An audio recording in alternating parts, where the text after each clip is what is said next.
হায় হায় নওজোয়ান, চেহারা দেখলে বোঝা যায় রে বাপ, আজ কতদিন হয় নামাজ পড়ো।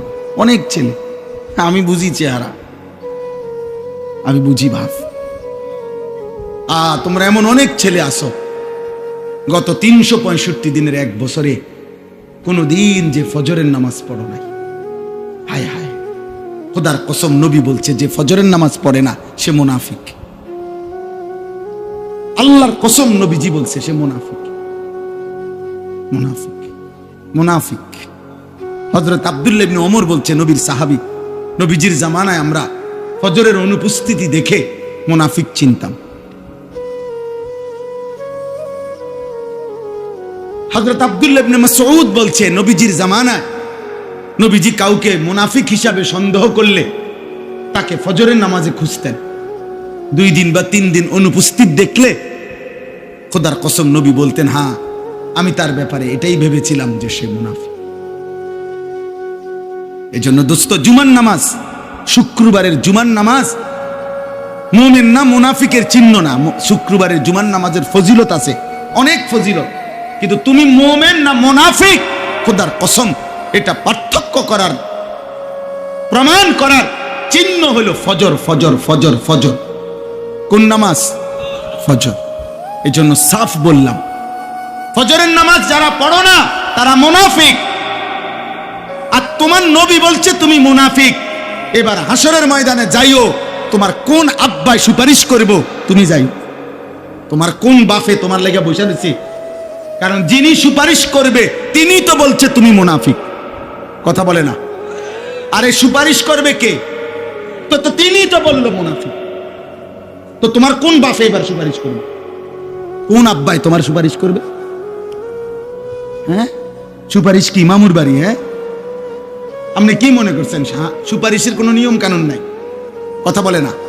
নবীজির সুপারিশের কোনো নিয়ম কানুন নাই, কোনো কাগজপত্র নাই, কোনো ফাইল টাইল লাগতো না নাকি? না না না, কি নবী বলে দিছে, উম্মত তুমি বিড়ি খাইতে খাইতে কবরে আইবা, আইলি তো আমি দেখলে মাশাআল্লাহ, এই যে ব্যস্ত, যাও আপেল মালটা কাটটা বইয়ে রয়েছে, যাও। হ্যাঁ না, ওটা বিড়ি খাইতে খাইতে ব্যস্ত, ওটা তো ভাব, এটা তো নাহলে 70 বছর বয়স এখনো বিড়ি খায় কেন? বলেন, আপনি বলেন।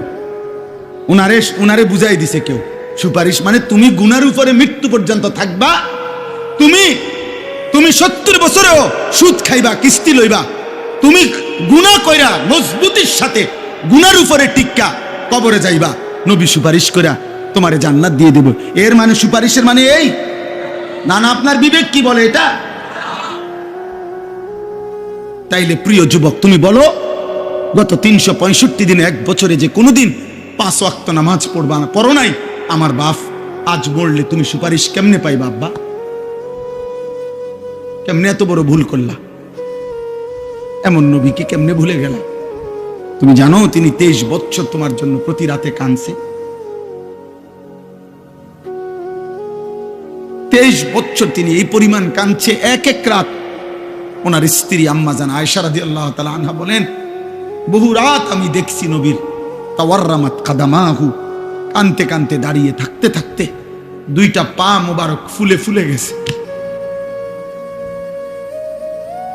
এমন চোখের পানির এই বিনিময়, এই বিনিময় বলো বাস। গত 10 বছরে কোনোদিন মনে পড়ে নাই যে তোমার নবী কেমনে চুল রাখতেন? আমাদের নবী সাল্লাল্লাহু আলাইহি সাল্লামের মাথা মোবারকে চুল ছিল না, সাহাবাই কেরামের মাথায় চুল ছিল না, আউলিয়ায়ে কেরামের মাথায় চুল ছিল না, তো তোমার কি একবারও মনে পড়লো না? একবারও মনে পড়লো না?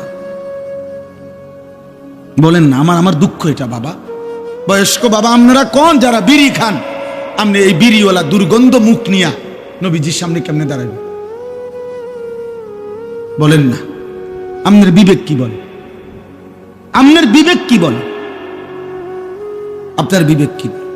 কোরআনুল কারীমের মধ্যে স্পষ্ট আছে, কোরআন শরীফের আয়াত, আল্লাহ বলছে জাহান্নামীদের খাবার, জাহান্নামীদের খাবার, আল্লাহ বলছে জাহান্নামীদের খাবারের 2টা বৈশিষ্ট্য।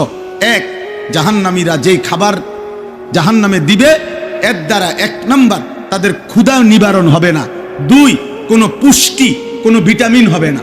লা ইউসমিনু ওয়ালা ইউগনি মিন জু'। জাহান্নামীদের খাবারে ক্ষুধাও নিবারণ হবে না, ক্ষুধাও মিটবে না, পুষ্টি ভিটামিনও হবে না। অতএব স্পষ্ট কথা, বিড়ি সিগারেট এটা এমন একটি জিনিস যার দ্বারা ক্ষুধাও নিবারণ হয় না এবং এটার দ্বারা কোনো ভিটামিন, শরীরের কোনো পুষ্টিও হয় না।